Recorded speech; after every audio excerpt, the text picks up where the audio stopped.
19h, merci de nous rejoindre sur Al24 News. Madame, monsieur, bonsoir à la une de l'actualité.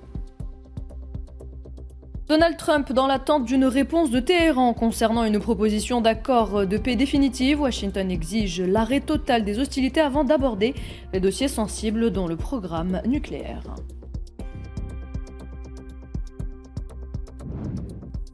Abbas Araghchi fustige ce qu'il qualifie d'ingérence destructive des États-Unis au Moyen-Orient. Le ministre iranien des Affaires étrangères accuse par là même Washington de compromettre les efforts diplomatiques et de violer systématiquement les accords de cessez-le-feu.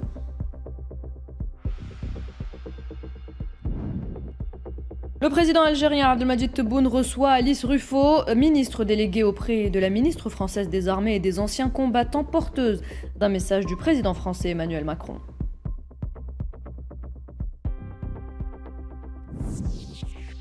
Plaidoyer international pour l'indépendance du RIF à Madrid. Les participants à la conférence internationale de haut niveau sur la lutte du peuple rifin pour l'autodétermination réaffirment le droit de ce peuple à son indépendance.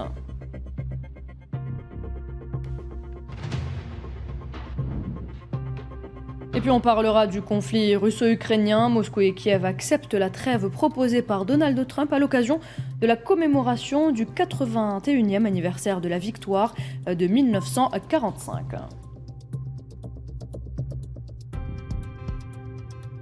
Bienvenue à vous, mesdames et messieurs. Si vous venez de nous rejoindre, le président américain Donald Trump a annoncé attendre une réponse de Téhéran concernant une proposition d'accord de paix définitive. Malgré un cessez-le-feu instauré le 7 avril, une recrudescence des violences est observée dans le détroit d'Ormuz, marquée notamment par de récentes ripostes iraniennes en direction des Émirats arabes unis. Washington exige la fin formelle des hostilités avant d'aborder les dossiers sensibles dont le programme nucléaire. De son côté, l'Iran accuse les États-Unis de fragiliser cette trêve par des violations répétées, notamment l'interception de 2 pétroliers iraniens par les forces américaines.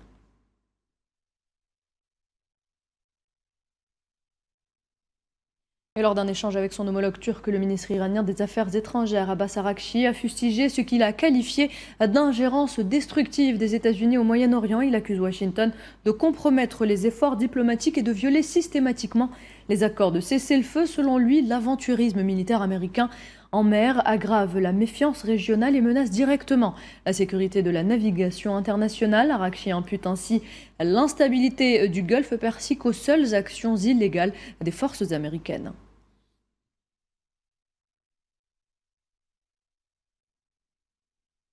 Une source militaire iranienne a averti que des affrontements dans le Golfe Persique reprendraient si des navires américains tentaient de rentrer dans le Golfe et de causer des problèmes aux navires iraniens.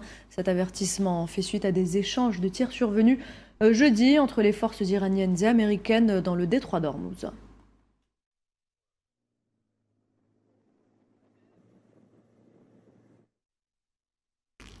Et lors d'un déplacement à Rome, le secrétaire d'État américain Marco Rubio a qualifié d'inacceptables les velléités de contrôle de l'Iran sur le détroit d'Ormuz. Cette réaction fait suite à l'instauration par Téhéran d'une autorité spécifique chargée de réguler le transit au sein de ce passage maritime stratégique.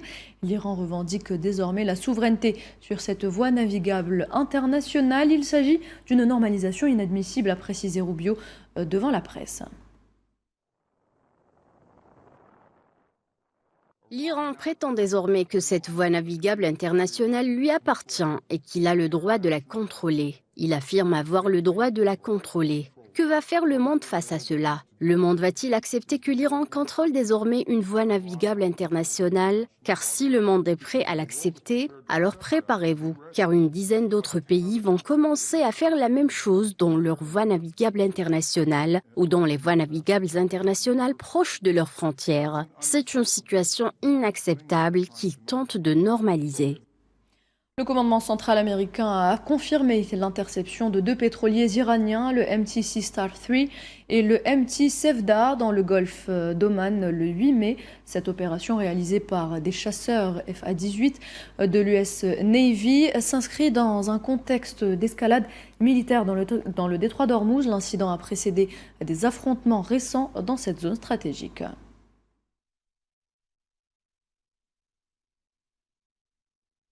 Et selon les autorités de la province d'Hormozgan, une intervention aérienne américaine a ciblé jeudi dernier 6 navires de fret et de pêche iraniens au large de Bandar Lenge, près du port omanais de Khassab.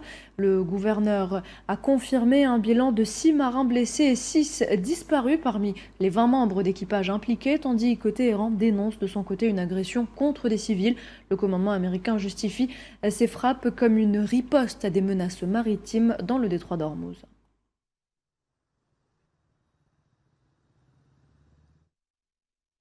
Parlons à présent du génocide sioniste qui se poursuit en toute impunité à Gaza depuis le 7 octobre 2023. Le bilan des victimes s'élève à 72 736 martyrs et 172 535 blessés, majoritairement des civils.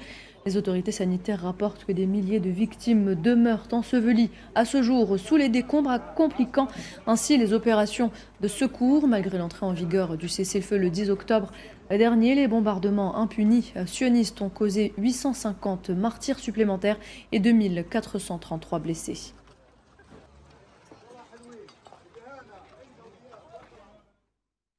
Et plus tôt ce samedi, des civils palestiniens ont constaté l'ampleur des dégâts au niveau du camp d'Achat suite à un raid sioniste survenu la veille. Cette nouvelle entorse au droit international imputée aux forces d'occupation fragilise davantage la trêve signée en octobre 2025. L'offensive aérienne de vendredi a été précédée d'ordres d'évacuation ciblant 2 habitations et leurs zones limitrophes. La persistance des bombardements intensifie une crise humanitaire et sécuritaire déjà alarmante pour l'ensemble de la population de l'enclave palestinienne.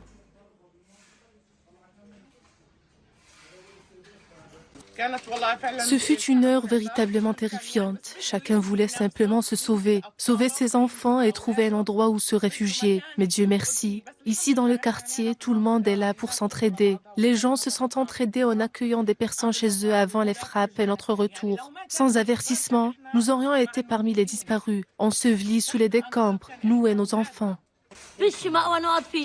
Nous n'avons aucun abri, pas de matelas ni rien. Nous voulons juste une tente pour dormir. Pour mes filles et moi, c'est pour cela que je prie Dieu, pour que mes filles et moi puissions dormir sous une tente.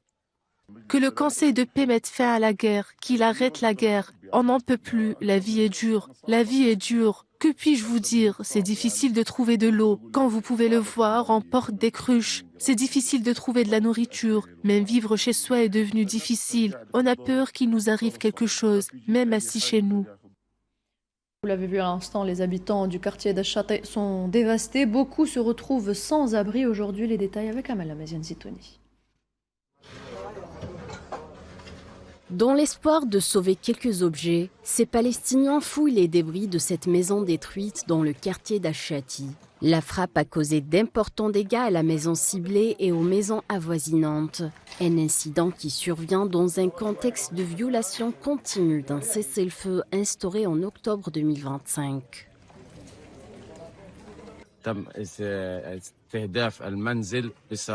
La maison a été prise pour cible par un missile tiré d'un F-16, mais celui-ci n'a pas explosé. Puis 10 minutes plus tard, la maison a été frappée à nouveau de manière terrifiante et effroyable. Plus de 10 familles ont été déplacées à cause de cette attaque. Nous sommes censés être en période de trêve. Il est donc évident que le fait de prendre pour cible des habitations dans des zones comme celle-ci constitue une violation de cette trêve. On dénombre au moins 3 blessés, dont, d'après ce que l'on entend, un enfant et une femme.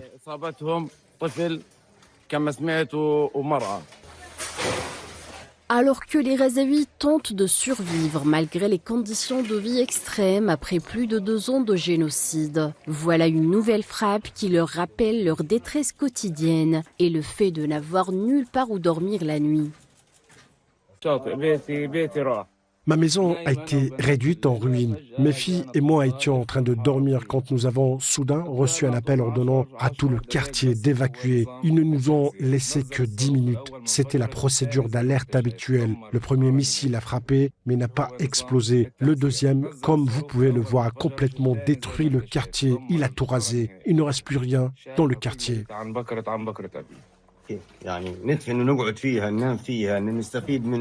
Nous avons nulle part où aller, nulle part où dormir et nous ne pouvons pas en bénéficier de l'aide humanitaire, de couverture ou de quoi que ce soit d'autre. Il n'y a ni couverture, ni nourriture, ni cuisine. Comme vous pouvez le constater, il ne nous reste plus aucun endroit où aller. Où ma femme, mes enfants et moi pouvons-nous aller maintenant? Au milieu d'un paysage apocalyptique, les Razaouis continuent de chercher, de reconstruire et de survivre, faisant preuve d'une résilience extrême. Et on reste à Raza où livrer un simple repas ou un colis est devenu un parcours truffé d'obstacles. Avec la pénurie de carburant, les motos ont disparu et les livreurs pédalent désormais sur des routes détruites par les bombardements pendant le génocide. Entre longues distances, dangers permanents ou encore manque de moyens, ils continuent pourtant de rouler à vélo, cette fois pour faire vivre leur famille. Maria Chouyer. C'est d'ici que tout commence désormais. Sous cette tente de fortune installée à Raza, des commandes s'empilent pendant que les livreurs se préparent à prendre la route. Leur ancien siège a été emporté par le génocide. Leurs motos se sont arrêtées faute de carburant. Alors pour continuer à travailler, ils n'ont qu'une option, pédaler. Comme vous pouvez le voir, nous sommes maintenant dans une grande tente. Avant la guerre, nous disposions de nos propres locaux qui étaient un véritable bâtiment. Mais à cause de la guerre, du déplacement et de toutes ces circonstances, nous avons été contraints de quitter cet endroit. La situation est très difficile. Pour être honnête, nous essayons autant que possible de servir les clients avec les ressources limitées dont nous disposons. Avant la guerre, nous travaillons avec des motos à essence, mais aujourd'hui, nous utilisons des vélos électriques et des vélos ordinaires. Les équipes utilisent désormais des vélos classiques et électriques pour continuer à servir les habitants. Mais le défi reste omniprésent. Les pièces détachées se font rares, les coûts augmentent et les conditions de travail se dégradent chaque jour davantage. Même si la charge est lourde, nous continuons à offrir ce service de bon gré et avec soin. Nous sommes toujours reconnaissants que les gens nous contactent, car ce travail est aujourd'hui notre seule source d'emploi pour subvenir aux besoins de nos familles et de nos foyers. Nous devons parfois parcourir 14 km aller-retour pour livrer la commande. Parfois, nous passons près de la ligne jaune. Les routes sont extrêmement dégradées, avec des clous éparpillés partout et des éclats d'obus incrustés dans le sol. Dans un territoire à l'arrêt, ces roues qui continuent de tourner racontent aussi la résilience d'une population qui refuse de s'immobiliser. Quand le carburant manque et que tout semble à l'arrêt, ces livreurs continuent, malgré tout, d'avancer à la force des pédales. En Cisjordanie occupée, selon le porte-parole adjoint de l'ONU, près de 40 000 Palestiniens ont été déplacés. Depuis début 2025, cette situation découle d'une intensification des démolitions d'habitations et d'attaques de colons armés sous protection militaire. Rien qu'au début de ce mois de mai, ces exactions ont privé de foyer 42 personnes, incluant 24 enfants. Ces attaques systématiques ciblent délibérément les populations civiles et leurs biens.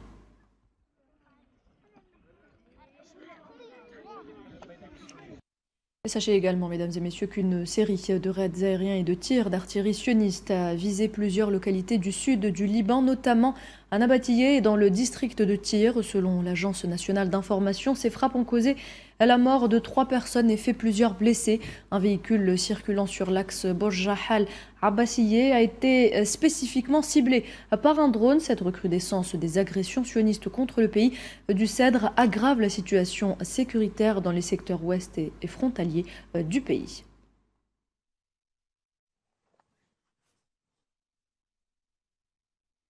Tout autre chose, à présent, je vous le disais en titre, le président de la République, Abdelmadjid Tebboune, a reçu ce samedi Alice Ruffo, ministre déléguée auprès de la ministre française des Armées et des anciens combattants, porteuse d'un message du président français Emmanuel Macron au président de la République.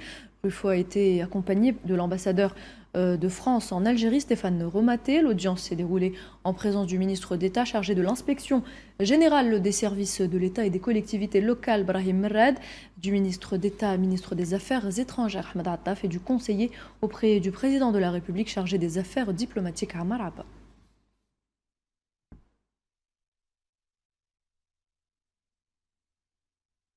De son côté, le général d'armée Saïd Chengreh a reçu ce samedi la ministre déléguée française Alice Ruffo également pour une visite de travail de haut niveau. Cette rencontre marquée par des honneurs militaires a réuni les principaux commandements de l'ANP et la délégation française. Les discussions ont porté sur les renforcements de la coopération militaire bilatérale et la coordination face aux défis sécuritaires mondiaux. Le général d'armée a souligné que cette visite insuffle une dynamique nouvelle aux relations stratégiques entre les deux pays. L'entretien a également permis un échange de vues sur diverses questions d'actualité d'intérêt commun.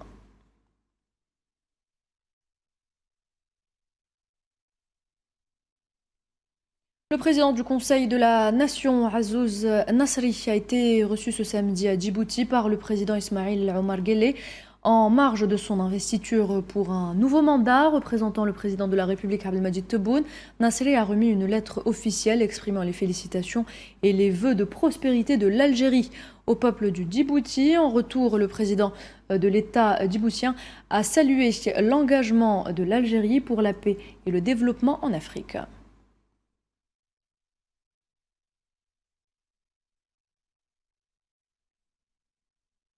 Et à l'occasion du 81e anniversaire des massacres du 8 mai 1945, le consulat d'Algérie à Montpellier et l'association France Al Jazair à Nîmes ont organisé plusieurs hommages.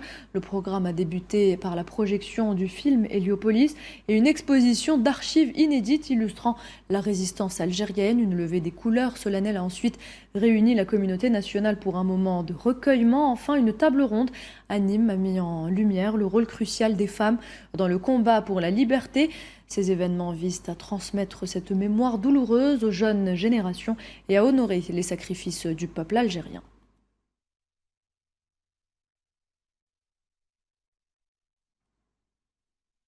La 8e édition de la foire des produits et services algériens se poursuit à Nouakchott en Mauritanie. Selon le salon de Nouakchott confirme ainsi le dynamisme des échanges commerciaux entre l'Algérie et la Mauritanie. Cette édition connaît une affluence record portée par la participation de 350 entreprises illustrant la diversité de l'offre algérienne.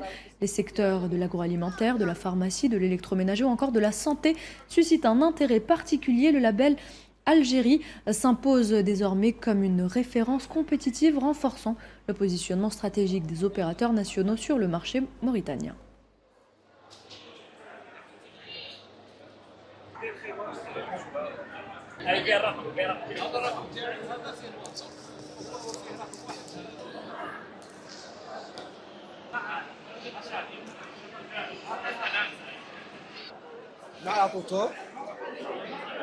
Il y a beaucoup de choses traditionnelles. Les choses traditionnelles sont beaux. Leur culture est magnifique. Et il y a beaucoup de choses intéressantes et tout.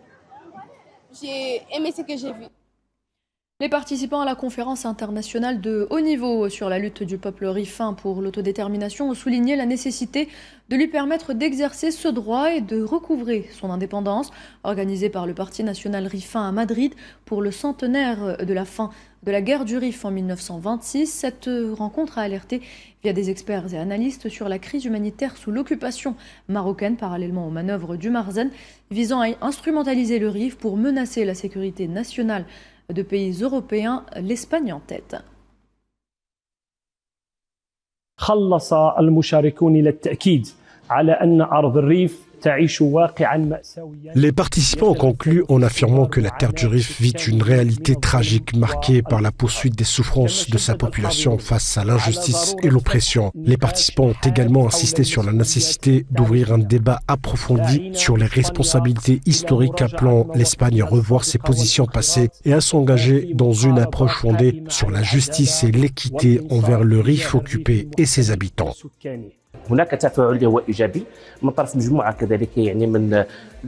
Il existe une interaction internationale positive de la part d'un groupe de juristes, militaires, politiciens et journalistes concernant la nécessité de se concentrer et de rouvrir le débat sur la question rifaine, d'autant plus que le Marzen cherche aujourd'hui à exploiter les terres du Rif à des fins d'attaque, de sécurité nationale ainsi que pour des intérêts espagnols. Cette question doit évoluer vers une mise en responsabilité, une plus grande mise en lumière afin de reconnaître la responsabilité historique de l'Espagne concernant la transmission des territoires rifins aux côtés du Marzen. La conférence a exhorté l'Espagne à reconnaître sa responsabilité historique et juridique envers le RIF par une approche d'équité. Elle a également marqué une étape vers l'internationalisation de la cause rifaine visant son inscription comme territoire non autonome pour garantir son droit à l'autodétermination. Bueno, a mí la conferencia, la mesa redonda me parece. Le Rif est une région où beaucoup de sang a été versé, aussi bien celui des Rifins que celui des Espagnols. C'est extrêmement important. Le Rif est aussi une région où une grande partie de la population parle espagnol. Aujourd'hui encore, sur les plans culturels et historiques, l'Espagne reste liée au Rif par des relations et des liens qu'il serait très intéressant de renouer. Je suis ici pour le soutien à la cause rifaine. C'est une situation très semblable à de Timor oriental, même si la question de Timor était présentée pour les Nations Unies comme un territoire non autonome. Et la question du Rif, bien sûr, c'était différent parce que pour l'ONU, ils ont accepté que le Rif était partie du Maroc pour la position, bien sûr, de France qui a été complètement illégale. La cuestión del RIF es una cuestión histórica que España tiene que abordar. La question du Rif est une question historique et l'Espagne doit l'aborder sous plusieurs dimensions. Il doit y avoir un message clair de la part des partis politiques ainsi qu'une capacité à entreprendre des démarches pour donner davantage de visibilité à la cause rifaine et soutenir les revendications légitimes du Rif. Cela s'explique aussi par la situation actuelle que vit le Rif, très similaire à celle du Sahara occidental. Un peuple distinct sur les plans ethniques et culturels, doté de ses propres institutions, qui n'a jamais lutté sous le drapeau du Maroc ni pour le défendre, mais a toujours agi de manière indépendante. Dans un autre registre, le président Donald Trump a obtenu un cessez-le-feu de 3 jours entre la Russie et l'Ukraine, prévu du 9 au 11 mai pour commémorer le 81e anniversaire de la victoire de 1945, confirmé par Yuri Uchakov et Volodymyr Zelensky. Cet accord prévoit l'échange de 1000 prisonniers de guerre et suspend toute activité militaire. Cette trêve marque une étape diplomatique importante, perçue comme un signe d'ouverture vers d'éventuelles négociations de paix.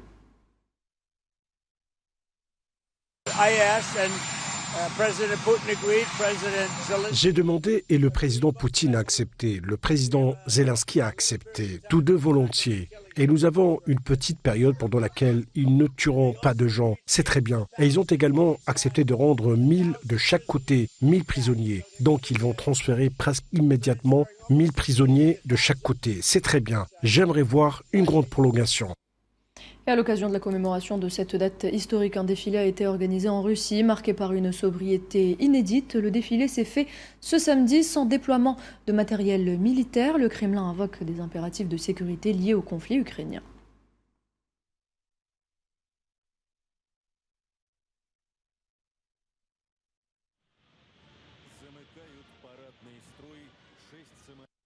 La célébration du 9 mai à Moscou s'est distinguée par une retenue sans précédent, excluant tout blindé ou vecteur stratégique face aux risques sécuritaires.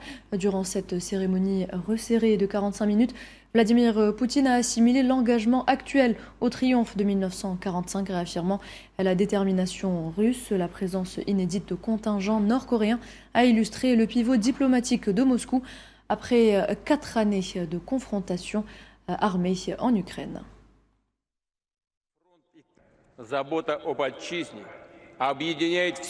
Le souci de la patrie unit tout notre pays, tout le peuple russe. Préserver la mémoire de la Grande Guerre patriotique, son histoire véritable et ses héros est pour nous un devoir d'honneur. Nous n'oublierons jamais l'exploit du peuple soviétique qui a contribué de manière décisive à la défaite du nazisme. Sauver son pays, sauver le monde, mis fin au mal absolu et impitoyable et rendu sa souveraineté aux États qui avaient capitulé face à l'Allemagne nazie et étaient devenus des complices soumis de ses crimes.